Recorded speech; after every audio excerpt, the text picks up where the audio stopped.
Hello, welcome back to the Scale Modelling Twins. Got another post-build review. This time a 48th scale Eduard MiG-21MF, which is a Fishbed J in NATO code. It's a really nice kit, actually. Quickly show you how it turned out before we jump to the instructions and everything else. So the overview of it is not out of the box. Well, it's out of box scheme, but not the box art. So this is the Iraqi scheme I went for. More about that later. I'll move that aside. Instructions. Right. Regular Eduard glossy production. Really nice, actually. You use most parts in this kit. There's the differences in the details, but there's a very few ones you don't use, and certain canopies and whatnot. Like most kits, you start with building up the flight deck. This is interesting though because it has a flat floor, and you put the sidewalls on later on. And as a result of that, I had a little bit of problem. I'll get to that when I get to that. But one of the steps here is you put in this part D20 behind the control column if you've got the canopy open. Now, I chose not to fit that, so I had the recess there, and I still couldn't get the seat to fit in there. So that's maybe something to look at later on. Next step is throw together the engine. So it's got the afterburner ring, and basically, yeah, as you see it from the power section rearwards. Next step is the main wheel wells. There's a couple of pipes that go on the side of those, but it's generally just, it's a fairly simple wheel well. Now, this is the weird bit. Instead of having these side pillars, the side walls for the cockpit on the cockpit floor, if you like, as they generally do, these ones you make up separately, like their own individual box section. What is cool, you have is a choice of 3 different escutcheons, if you like. One with raised detail for painting it, should you want to.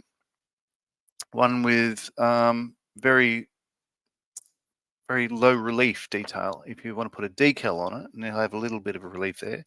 And one that's perfectly flat if you want to have photo etch on it. That is an option. This one's a weekender kit, so it doesn't come with photo etch. I chose to upgrade mine to photo etch because, it looked really cool. Same with left and right. So they go on to the left and the right-hand sides of the fuselage, and when it all comes together, then you've got the cavity there that the seat drops into. All right, so then engine, a couple of firewalls forward and back for just either side of the wheel well, main wheel well. The rear bulkhead, the nose, and a little note here, don't forget to add nose weight for the balance if you don't want it to be a tail setter. This has a different spine from certain other MiG-21, so this one has the fairly straightforward, it's like a raised section. It's increased fuel from earlier versions. And then getting into the guts of the main wheel wells and the recesses, there's some accumulator bottles. I'm not even sure what they are. Might be brake pressure. I don't really know. But there's a number of them. 1, 2, 3. Well, there's 3, 6, 7, 8, 10, 11 of them that go around the wheel wells there. The forward and back walls are the recesses. Then you plonk the main wheel well subframe in, bottom wing, top wing goes on then. Flight controls, the elevons, this being a delta, let's call them elevons. You got the stabilator at the back there. It's one piece. You have a gun that goes under the central line. An air brake, should you wish to deploy them. I chose not to. I had them closed on mine. A couple of parts to build up the wheels. Most of them, you have a choice of whether you want to use, say, flat wheel rims or ones with a perforated, if you like. Lots of choice on this kit. It's really nice.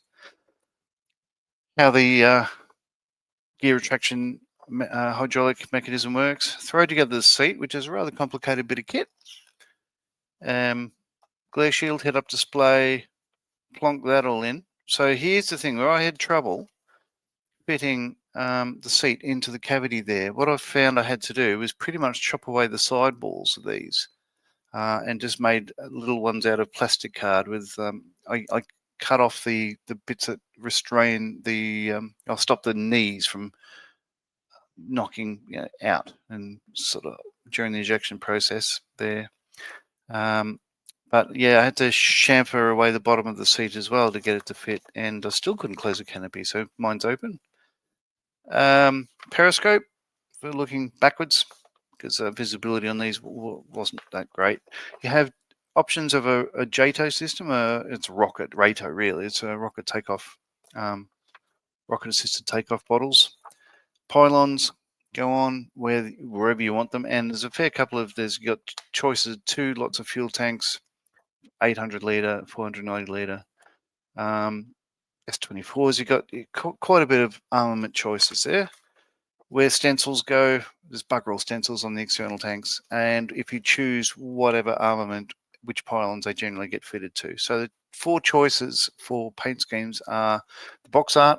This is a MiG-21M, the 1 Squadron 4 Fighter Regiment, Parbudis Air Base in Czechoslovakia, 1989, which is pretty cool. You've got a little bit of nose art there, which they weren't too keen on apparently, because it says in the notes that generally they didn't highlight where they were from or which squadron they were. So this one was a little bit naughty, and I think they had to change it later on.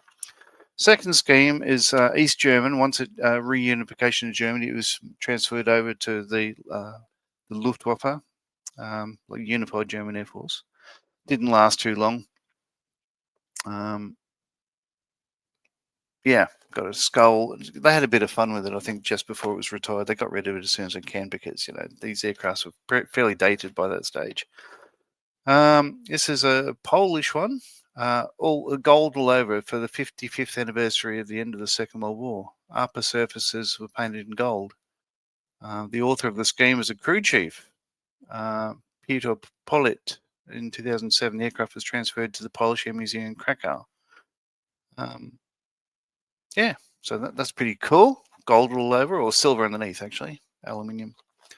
And the one I went for, which is this is aircraft 1019 of 11 Squadron, Al Rashid Air Base in Iraq in 1980. So what it says here, this aircraft took part in the Yom Kippur War, but it served as part of the expeditionary force with number 11 Squadron. It was sent to Syria on October 22nd, 1973, according to Arab sources, unconfirmed by Israeli ones. Namik Sadala shot down an Israeli MiG-3, a Mirage 3, I should say. 7 years later, in the war with Iran, First Lieutenant Sadiq shot down an Iranian F-4E Phantom II with an R-13M missile flying this airplane. The front of the aircraft carries the Arabic numerals 1019 below the windscreen. It was a record of the kills achieved on the aircraft. So that's the one I went for because I've been to Al Rashid Air Base, so figure I might as well. Because none of the other schemes had really any connection to me and my what I've done, seen, and stuff like that. So many stencils on this. All the weapon pylons have a choice of stencils on those. Missiles, bombs all have stencils and different colors on those. And you can see marked in blue how many stencils I had to apply to this one. And yes, they're all there. I put them all on because I chose to. I like doing that. You can't really see them, but they're there. And then it's got a list of the other goodies you can get for it. So a whole lot of stuff. This, from what I read, the Eduard kits of the MiG-21s are the world's best. And you can see why, because the Czech Republic used them, so they have access to them. They can go and measure things and all that sort of stuff like that. Good on them, because it's not very, the jet, I've got to admit, I don't know anything about the jet until I built it. Now, it's a weekend kit, but I chose to get this weekend upgrade set for it. And as you see, it was painted, pre-printed photo etch there. So, yeah, use the flat instrument panel, attach a couple of bits there. So you've got the radar display and a couple of things. Same with the lower center console. Each of the sidewalls has circuit breaker panels and things on that. They're quite complicated, and you put a little throttle quadrant in there. And then the seat, lots of little straps that go on that, make it a fairly complicated thing. You've got the hide lines for the brake lines and that sort of stuff on the main gear, and the bottom, the periscope on the windscreen. So that's the upgrade set for it. So how does it look? Well, I quite like it. I'll move that aside. I'll move the base aside. So let's look at the actual aircraft. Okay, so the paints I used, they're a bit of a mix, and they're probably not correct. I went for an SMS Russian sand, flat color with that, and then sort of went over it with other bits of IAF sand and a couple of Vallejo different jobbies to sort of like knock it down a bit. So it's a oh, sorry, not that one. It's a mix of those two. And the underside is a medium blue, a modern Russian color. Now, this probably argue amongst yourselves whether this is a modern Russian or whatever, but I went for that sort of blue color there. It's probably a bit stark, and the other ones are probably a lot more diluted, but I wanted it to look a bit different from the MiG-23 that I'd done previously. Now, I did put, I made a mistake. I put liquid gravity in the nose cone, which not a problem with that at all, but I used the wrong sort of glue. I was out of super glue, so I stupidly used some Sally's multi-grip. Came back the next morning, and my there was an exothermic reaction. My nose cone was starting to well, do funky stuff. Now, I did manage to save it. So once a couple of days afterwards, I just got some milliput, smoothed it around, and sort of saved it, so it doesn't really look like it's been sort of warped and pointing in different directions, and you can't really tell the repair. But what you'll notice is the nose is blunt. I literally dropped this out of my hands onto the concrete floor here in the garage, just before I put the pedo probe on. But I thought, well, I can't be bothered actually reshaping it and getting it to point again, but it'll do. As you can see there, it's got the 1019 in the Arabic numerals, and it's got a Star of David and the Iranian roundel on the nose there as kill markings. And you can see all the amount of detail in the cockpit. You can see why I went for the aftermarket set. This aftermarket, yeah, well, it is, but the printed photo etch, it really sort of pops, I think, and it's an interesting, very busy cockpit. And the seat belts that come with that kit. It's a very, I think, a good result for a cheap investment. It was only about $15, I think, for the photo etch, and I had fun doing it. The interior color, I used AK's Russian cockpit turquoise, which, as you can see there, I think it's a perfect match for the printed photo etch stuff. So hats off to AK there. Whether it be a little bit bright or whatever, you do you. The markings, yeah, as I said, I had no problems with any of it at all. You can see the amount of stencils on the wings there. They look like ants, really. They're everywhere. There's markings all over the fuselage, up the fin, underneath, yeah, underneath everything, all through the middle there. They got it's virtually every panel has a stencil on it. You know, alternatively, they could train their people better, but it was interesting because, of course, the people in these air forces, I'd imagine, didn't know Russian, couldn't read it. So it'd be in Farsi. But, you know, I was wondering whether the stencils then would be, if the Russians bothered translating them to Farsi and putting them all over, or whether the techos had to learn Russian as well. Interesting and ethical question. I guess somebody in the comments might know. Yeah, the wheel wells, all the extra accumulator bottles and everything that went in there, you really can't see them. But it is, oh, you can there. There's a couple of blue bottles in there. But most of the time, let's face it, it's going to be sitting on its wheels. Should it be on its wheels? And you won't see them, but it's a really nice kit. The wheels, I mentioned, you have a choice of sort of pressed rims or flat rims. I went for flat ones. I haven't put any dust on them yet. I'll just put a bit of dust pigment on them just to finish it off. And this is pretty much done. Now, I've also got a base for it, uncharacteristically. I've got a base for one of my aircraft. So these red chocks here are 3D printed by my friend Gary Morris at Chair Force One, and he sent them to me, I think late last year. So they're painted up, removed from the armature and stuck on there. And the same with the crew entrance ladder. It's very, very delicate, as you can see there. And I have snapped one or two little bits there, but you can't really tell. He had sent me two of them. The other one is, here we go. As you can see, getting it goes that way, getting it off the armature to include the support was a little bit of fun. And you can see it was precarious operation. So this one was already snapped when I received it. So this is why I went for that one. But that looks good. And once if it's sitting there, I think it does sort of help set it off. Now I've super glued these in place just now, and focus that again. And the wheels do pop in there because so that won't go anywhere. And what we'll do in a minute is just have a bit of super glue on the base of that and have it near the nose, so it looks good enough. Let's focus that. There you go. Looks like a MiG-21. Oh, the weapons. So these are missiles are R13Rs, R3Rs. They look to me like a copy of a Sparrow, like an air-to-air intermediate distance radar homing missile.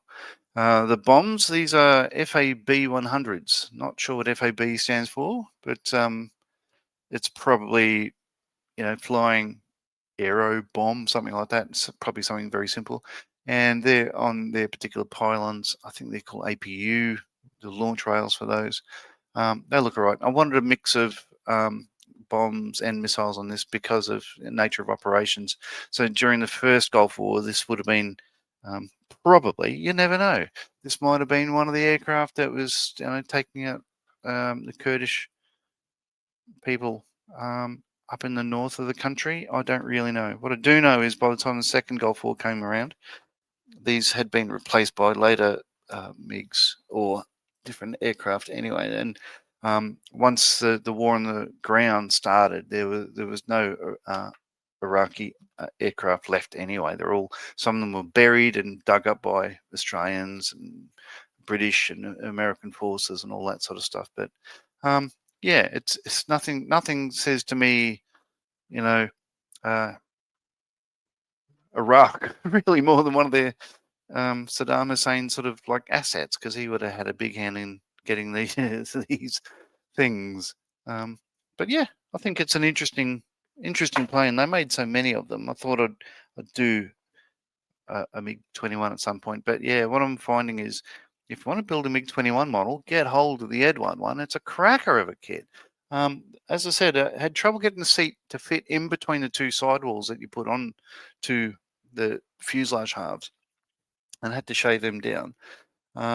And the seat height as well is a thing. I don't really understand why you have a different part in there, whether the canopy is open or not. I know ejection seats, the launch rails stay where they are, but there is a seat adjustment. You can the backrest and the seat pan can go up and down. You imagine that. It's just sort of like a seat pan adjustment. And it's probably that. And once they land, they sort of bring it up to get a bit of airflow and everything else.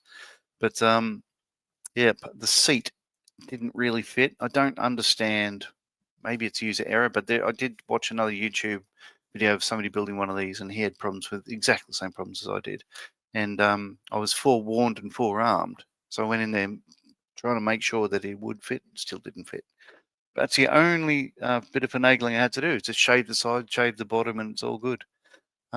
Really nice kit. Really enjoyed building it. Finished it, I think, yesterday. So I'm going to go on and build another aircraft starting tomorrow. But this one, I believe, well, what I think I'll do with it is there's at Fighter World we have a flying suit. It's next to a Hornet, but it's one of our pilots that was in the first and second Gulf War, and he's got some of the equipment that he was issued in that sort of cage thing. And I believe I've asked the manager, is it okay if I put this model at his feet? Oh yeah, absolutely. If it's Iraq markings, yeah, do it.